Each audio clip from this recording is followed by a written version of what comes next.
Welcome back to Inside the Huddle. I'm your host, David Igono. I'm joined by former linebacker, Mountaineers, Scott Jerko, former cornerback, Willie Edwards, former linebacker, JT Thomas.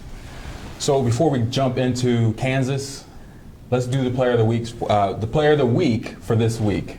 We'll start off with Willie because I know he has a special player this week. I mean, it's kind of obvious. You got to go with Kevin White. And the guy's been productive since game one. And like I said before, he's a nightmare matchup for any corner to try to cover a guy that big. Catches everything. Actually, I saw him drop a couple the other day, which kind of shocked me. But, when he has 13 yards and receiving 6 receptions, that's a great day. So Kevin White's my guy.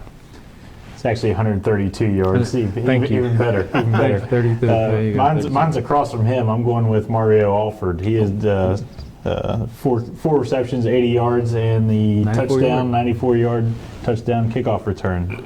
He actually leads the nation in return yards. I'll echo Willie's sentiment and say Kevin White. I think Kevin has an opportunity to be very special here real soon. If I'm not mistaken, he may have an opportunity to have this 6 consecutive 100-yard game. That will be an opportunity for him to be real special in West Virginia history. So my guy will be Kevin White for this past performance. For me, I'm going to go completely out of my comfort zone. Josh Lambert. I mean, maybe Holgerson will talk to him now. He's saving them points. He's saving the game. Honestly, if he doesn't make those field goals, scores 21-14. I remember predicting, was it 24-17 or something like that? He's doing a great job. He's doing a great job. He's a kicker. He doesn't have to do a lot. He just has to make kicks. Right. Well, kickers are kind of weird anyway. So I'm standing on the sideline at the game on Saturday, and the game's going on. He walks by. And I guess he goes to the restroom, and I'm thinking, man, what if we need to go out for an extra point out here to try to kick a field goal? He just bebops around and comes back, and I was thinking, okay. But, for the most part, the kickers that I play with, they're a little on the strange side sometimes, and that's great. You got O'Toole with the boom stat.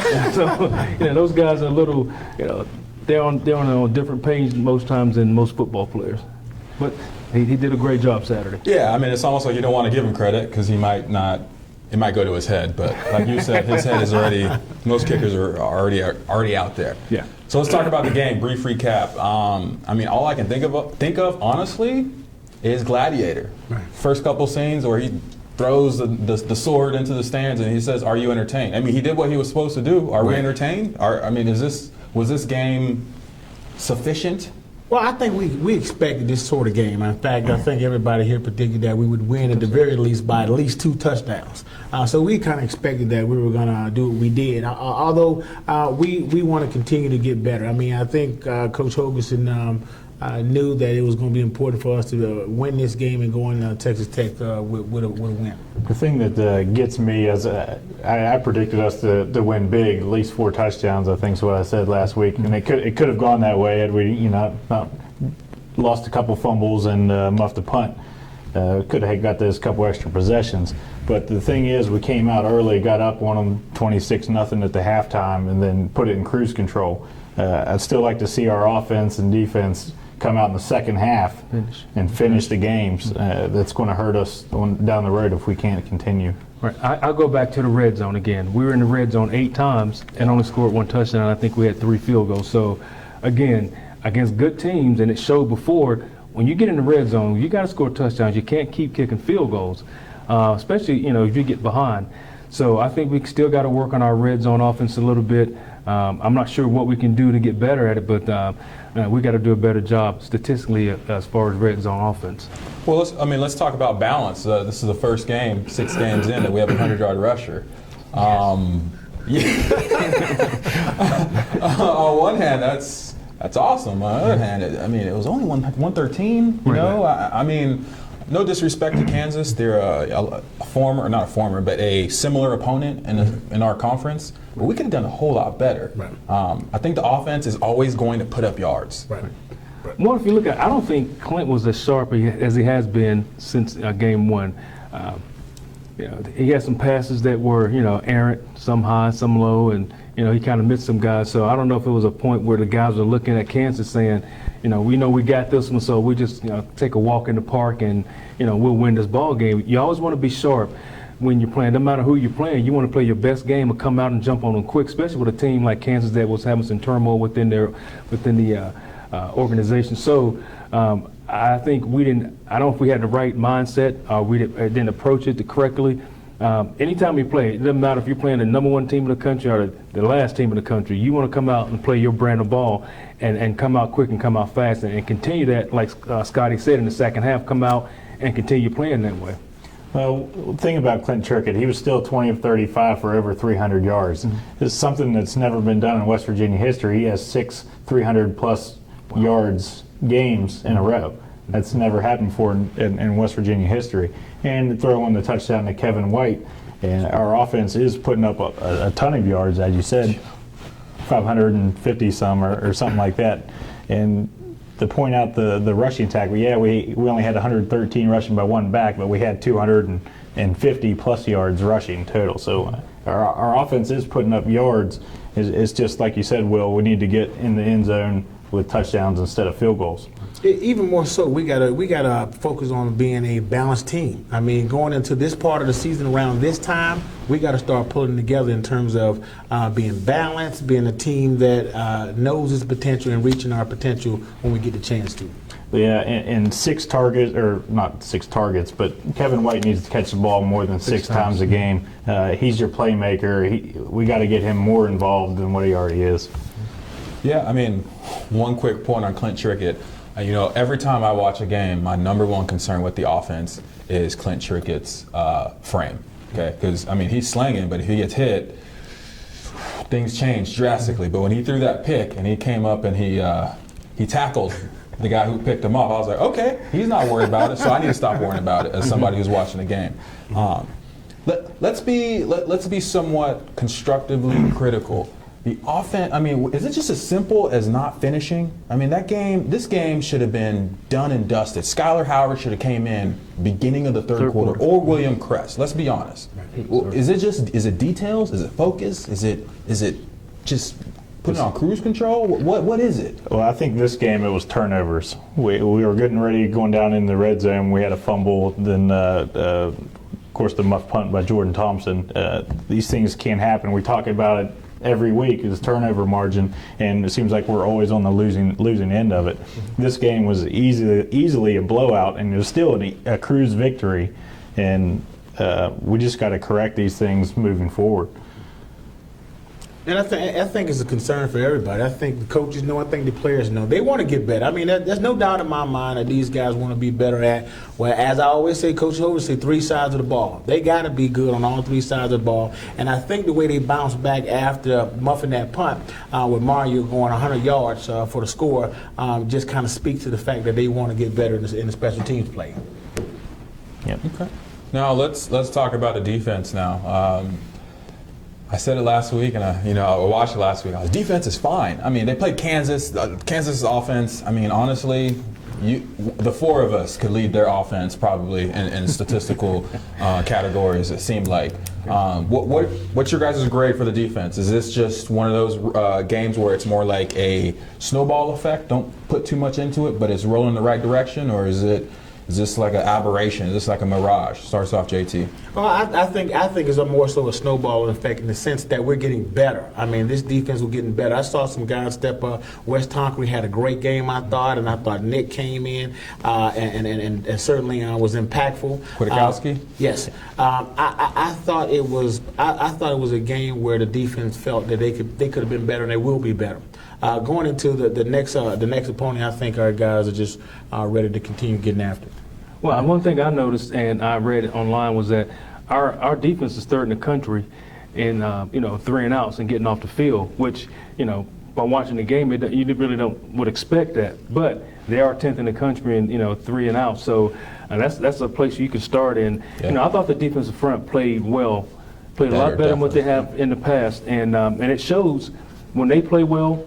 The linebackers can play well, so now they can play downhill and play over top and run and make tackles. And Nick Kwiatkowski is a He's a man child. Doing it. That guy just makes tackles left and right. It's amazing how he can shoot gaps and hit the ball carrier from different angles. And I tell you what, he solidified the defense by being in the middle and playing the way he's playing, and also is making the guys around him better. So now the offense, when they see, when they game plan, they got to say, all right, we got to make sure we know what 35 is at. So next thing you know, Wes Tonkin's coming up and he's making a lot of plays. So when your front three in a 3-3 stack is playing well, it makes it easier for the guys on the back end to play well. A few things here. Grading, I'm going to give it an A, not a plus or a minus, but an A. I mean, anytime you hold an offense to less than 200 yards total, you're doing your job. Right. And also, they had 14 punts. Defense forced 14 punts, which is a Big 12 and Mountaineer field record, getting off the field. Great job. No turnovers, however. I'd like to see us, when we're tackling, try to get the ball out a little bit. But other than that, I think the defense played really well. They did switch up the front a little bit. We went to a faster front with the DN. I can't remember. Muldrow came in and played pretty well. Stayed off the stat sheet, but played really well. Moving forward into the Big 12 with all these air attack, offenses, we're going to need that rush. And hopefully the other linebackers can keep the running attack in check. check. And that's exactly what they got to do. They will. I mean, I think we've been very, very effective in terms of getting better at stopping the run and being able to get in pass coverage when we need to. Right. Well, like you said, Scott, we're getting into the Big 12 portion of our schedule, and you're not going to see teams like Alabama's going to line up and punch you in the mouth and run the ball at you. You're not going to see too many pro eye. No, you're not going to see too many running backs like the kid from Oklahoma. He was a very good back. We're going to see guys that are going to spread you out and throw the ball over the field. So now it's going to come down to our defensive line. Like you said, we got to get some pressure on the quarterback. We can't give a guy any time to stand back there and just sling the ball all over the field. So we're going to have to bring blitzes from all kind of angles, from different areas, from the outside, inside, and get that quarterback. Don't let him get settled in there and go through his progressions. 1, 2, 3, and then coming back to 1. By that time, that's not good for a secondary. Somebody's going to eventually get open. So our front eight is going to have to play well, and for us to do well in the Big 12 coming up in the next few games. Yeah, I totally agree. Mountaineer special teams. I mean, where do highs and lows? It's a love-hate relationship. Love-hate relationship? Okay, let's start with love then. What do we love? We love the fact that Mario Alford can take the ball 100 yards at any given moment, and he's a threat to do that. I mean, that I would say that would probably be the bonus for us, the fact that we got a guy that could potentially take it 100 yards. The hate part of it, our punt return. We got to do a better job of fielding the ball. Now, and a lot of heat is coming down on Coach DeForest when it comes to that situation, but eventually you got to put some onus on the players. Yeah, he's not out there catching the punt. This is week 6. Right. This isn't Alabama and Atlanta. This is week 6 now. Right. So there's some things that he can do as far as scheme wise, but when we keep putting the ball on the ground like that, it's eventually going to come back and it's going to hurt us. And fortunately we were playing Kansas and it didn't, but in a big game, that can hurt you when you can't field punts. I mean, even if not, I tell kids that I coach in high school all the time, it's nothing wrong with fair catching the ball. There's no, you're not going to get fussed at. We got possession of the ball. So I'd like to see us, get some more fair catches and just take control of the ball on our punt returns, and that will put us in a better position, because you hate it, again, like I said, that you just come off the field on defense, and next thing you know, sudden change, and you got to run back out on the field with the ball inside your 20. Yeah, that's not a good feeling. So I think we can do a better job of fielding punts and just putting us in a better position on offense. Yeah, my love-hate is obviously Mario Alford and Josh Lambert's 4 field goals, and the loan on Josh Lambert's was how I couldn't tell you picked him for player of the game or whoever. Was that you? Oh, that was me. I went with Lambo. Give him 1 bone this season. The blocked field goal wouldn't have made it through the line on a peewee team. I mean, I thought that hit our guard butt cheek, but other than that one there, I mean, protection seems to be holding up well on the punt team. I mean, other than the muff punts and the turnovers, I think special teams is almost there. They're getting there. They're almost there, but Almost doesn't help you win games. Yeah. So, Right. I mean, Right. one thing I'm thinking about, why can't we get whatever happened to the jet sweep in this offense? Just as a changeup. I mean, Alford is running past guys. I mean, it opens up. Anytime you have that amount of speed on an edge, you make the defense think. And let's be honest, we're all defensive guys. You make us think, you might win. You know, a couple times. You know, but as far as the kicker, punter, O'Toole, Lambert. You know what? They're doing their job. Yes. We can't. I mean, we can't really complain about anything. I mean, I agree with the. Feel good, Tim. But our coverage teams and our blocking. You know what? It needs to come around fast. Right. It needs to come around fast. Well, the deal is it's going to be the difference between winning and losing a big game, you know, and that special team don't want to be on the end of losing a big game, you know. That's the thing that that I'm more worried about than anything is us being in a tight game and it comes down to a special team play that causes us to not walk out of there with a victory. well, that's what I said last week. These two games, Kansas, Texas Tech, I thought we should win. We did win Kansas big here. Well. Marginally big enough. And Texas Tech, even though we have not beaten them yet, we haven't beaten them yet at all. Didn't know that. Let's go there. Let's go there. So this is what, pupil versus teacher. You know, samurai samurai versus ninja. Whatever. Cliff Kingsbury versus Dana Holgerson. You know what? Let's be candid. This game is very, very important. Absolutely. This game is the difference between possibly playing in a bowl game such as the Alamo Bowl or better, or playing the Cactus Bowl. Right. Okay. Like what needs to happen this game for the Mountaineers? Is it just details? Is it focus? I think that's accurate. That's accurate to say. But the good thing about it, I think we got them at the right time. I think they're going this 2-3, 2-3 right got now. them destroyed by Kansas right State. now State. we got them at the right time, and we have to go to Lubbock and be ready to play. And in the midst of all that ruckus that will be going on, because anytime we play Texas Tech, it's always been like that. So it's a combination of everything you said. This is another revenge game. We know what happened last time we went into Lubbock and got our butts handed to us very handedly. Oh, yeah, it was very ugly. handedly. And that's when we had Gino and Tavon and everyone putting Stedman. up yards and everything like we're doing this year. Yeah. It could be a trap game, but it is. We need to pay attention to details, get out early, make a statement in that first or second possession, and roll from there. I think if you look at it, both offenses are very similar. Eerily similar as far as, you know, the quarterbacks, Davis Webb and Clint Trickett, their numbers are very similar as far as, you know, how many yards they have. You know, Davis Webb, he's 140 completions on 225 attempts and 1,600 yards, 62% completion rating. You look at Clint Trickett, he's attempted 210, he has 1,900 yards, about 300 more yards, but, you know, 69.5% completion rate. Now, Davis Webb has thrown 10 interceptions. Clint Trickett has only thrown 4. So I think if, like I said before, defensively we can get to this guy and rattle him a little bit, he may throw some errant balls and give us a chance to get some turnovers, and that helps you on the road. When you can get some turnovers and get up on them quick and get them, you know, behind the 8 ball, so to speak, then it helps the team when they're traveling into a hostile situation. Which team shows up? I mean, go ahead, Scott. But which team shows up? The team that is, I mean, one of the top offenses and one of the most, let's just say it, average to slightly above average defenses.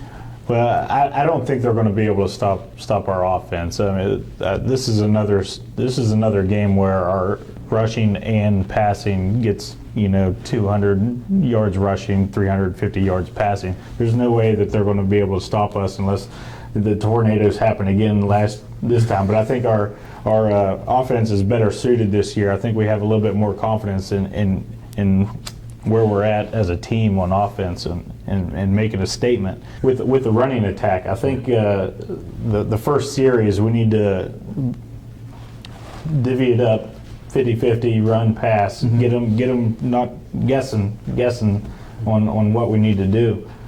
Well, we need to take advantage of that young defense they got. I think it was said that their defense was kind of like our offense from last year in terms of being young, and I think they're currently ranked 112th right now in defense. Wow. Like what, 120, right? Right. Yeah. Right. But that bodes well for our offense. You know, the fact that they're not as ready as we think we can go in there and steal one. I'm hoping that we can go in there and steal one this upcoming Saturday. Well, I think it'll be up to our coaching staff to keep these guys focused, especially if you come off a game and you played a Kansas team that was, below average, and kids played pretty well, but we still need to get those guys to take it to another level. And a lot of that comes with the coaches during the week, keeping these guys focused and letting them know, look, and I'm pretty sure any team you set goals before the season starts, so hopefully they set some goals, and this is just another roadblock to us getting to our goals that we've set this season. And you got to remind those guys, look, we can't take any days off, we can't take any plays off. This is the next game. We got to go 1-0 next Saturday. So you can't look forward and you can't think about what happened behind you. So you just got to concentrate on that one game. And hopefully our coaching staff, and I'm pretty sure they are, doing a great job of keeping these guys focused on the task at hand. So my last question, and this is actually a multi-layered question, is, I said it last week, I'm going to keep being the big bad wolf on this. WVU has struggled against equals. Okay, when I say equals, I mean teams that have a high-powered offense or teams that have a good defense. Very simple. What needs to happen this week? Are we going to play down? Are we going to play down to Texas Tech? Are we going to have another 54 to 46 type of game? What do we want to see as former players, as guys who know what it's like, to go on the road and know that you're going to be fighting for 60 minutes? Like I said before, you got to go out and create turnovers. If you can go out and create turnovers early and get on the board and jump on them quick, puts them down in their mind, that helps a team out a lot. We got to create more turnovers on defense. Like you said, I looked at statistics. We don't have many turnovers on defense. Hardly any, actually. But I think maybe one or two. We have 2 interceptions, no cause fumbles. And, for a college team to have no cause fumbles, that's not very good. We got to put our hat on the ball, rip the ball out, create turnovers for us to get our ball, because we have a high-powered offense like we've talked about for the past couple of weeks. But if we're not getting the ball to them more often by creating turnovers, that's not going to help us at all. Well, I think they're going to put up yards as well. I think it's just managing when we get off the field on defense, whether we do a 3-and-out or get a pick or a turnover or something that way. I think we're going to give up yards. I think we just need to stay true to our reads, stay in the game. I mean, we're going to get their best game. I mean, they're not going to want to get embarrassed like they did last week. So they're going to come out fighting, and we just need to rise to the occasion, be the more physical team early, and show them that it's going to be our game. I think it's a two-pronged type of answer in terms of the defense got to show up and play big, and I think Kevin White has to demand football. I think because offensively, I think he's coming into his own. I think he's getting more comfortable. I think if you play in a big game like that down in a Big 12 game on the road, and he has a big game and he demands the football and he goes up there and play good football, I think we'll find out what type of team we have. Well, in college, offensive guys, receivers, you can't really demand the ball. It has to be up to Shannon Dawson and Coach Hoganson to get him the ball. So I agree with you. You demand it by catching it. All you got to do is. Well, he's already done that the first 6 games. Right. I mean, he's leading the country. And he's getting more. In fact, right. I thought. But Saturday, 6 catches, 6 touches. Right. If he's your go-to guy and he's your man, which he is. He's a man on the field. Right. You got to get the ball to him. I agree. Now we didn't get it to him enough, but I thought they tend to throw the ball his way more. And I'd like to see them do that even more. I think he's starting to deserve those type of attention. He's starting to get deserve that kind of attention. But you don't want to be one-dimensional with him. No. You got other guys, Mario Alford, which I know he's one of your favorites. You got to get the ball to him to kill shows. We got to develop other players. So if they double team Kevin White, and we're not used to it, and you want to get Clint Trickett so used to throwing the ball to Kevin White, and you look his way and he's not open. Now you panic. Okay, what do I do now? You want to develop other receivers so that when you get in a bind when he's not open, you feel comfortable throwing it to those guys. I would like to see him throw the ball to him more in the red zone. That's just my thing. Let's be honest. We're going into week 7. Okay, outside of Mario Alford and Kevin White, who has stepped up and gotten open.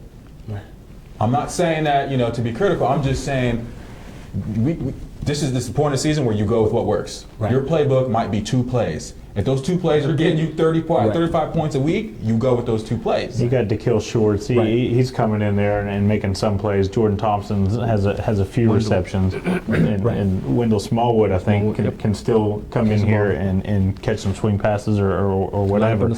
But I really think the key to this game is our front line on defense. First and second downs, getting them, third and long, third and mid, third to long, make them pass, and that's, like you said, he's had 10 interceptions, so maybe we can capitalize on a few mistakes if we, rush a couple blitzes off the corners. Yeah, I mean, I think our secondary we have to get picks. I mean, I don't think we have we had a pick since Worley left? Worley, yes. Yeah, so that was Top Aaron? 3 had one. We're talking about the back half. Yeah, hey, that's when you just go like this. But all things being considered, we're going up against a high-octane offense. They're putting the ball up all the time. Mm-hmm. We have to have one of those in a West Virginia secondary's hands. At least 2. I would say more than 1, definitely. If you're going to put the ball in there that many times, you got to get your hands on at least 2 or 3 times. And Daryl Worley is practicing since Sunday, so maybe he is able to come back. Maybe he's in good graces with the Coach Hogerson and be able to play, and that just provides another star athlete in the back. Yeah. Actually, I saw him on the sidelines in his sweats, so I was kind of shocked when he walked by. I did a double take because I was thinking, man, they probably wouldn't allow him on campus anymore, but I'm not sure his situation. We'll have to dig into that a little bit and try to find something out, but it'd be nice to have him back. Yeah, I really think, and then if the weather holds out and isn't pouring down the rain, I think this is another 2-touchdown victory for the Mountaineers, at least 45-31. I think it's a high-scoring game. Have you not learned anything? I mean, so 45, 31 at least. You didn't learn anything. Oh, we're doing predictions. Let's go across the board. I'll go last. I'll start off. I've already got mine out there. I'm predicting another high-scoring game for the Mountaineers. I just don't think that their young defense is going to be able to stop our offense, and I think we put up a lot of yards and a lot of points here and stop the naysayers in the red zone over here. But score big, and then I'm not sure if they're going to get 31 or not, but I expect them at least 24. Just because they're rating back and forth that it's going to be. I suspect it to be between a touchdown. I think it's 21-14. I think, and the big thing, I guess the thing that's disconcerting for me is not being a very good second half team. That's the thing for me that gives me a little. I feel like we're gonna win the game, but with regard to the spread, I think by a touchdown, if that, because I just want to see us do more in the second half of the football game. Great point. I mean, we haven't been a very good second half team, and you got to play 2 halves to win a football game. You can't come out and smoke them in the first half and come out in the second half and lay an egg. We just did that against Kansas. But that's Kansas, though. When you play against good football teams, you can't do that. You can do it against Kansas. I mean, hey, they might do it this week. Right. I might get away with it. They could. They could, but how many times you want to spin that revolver and play Russian roulette? I'm right there with you. Well, I mean, but what's your prediction? I'm saying we win by 10, maybe 14. You guys. That's my prediction.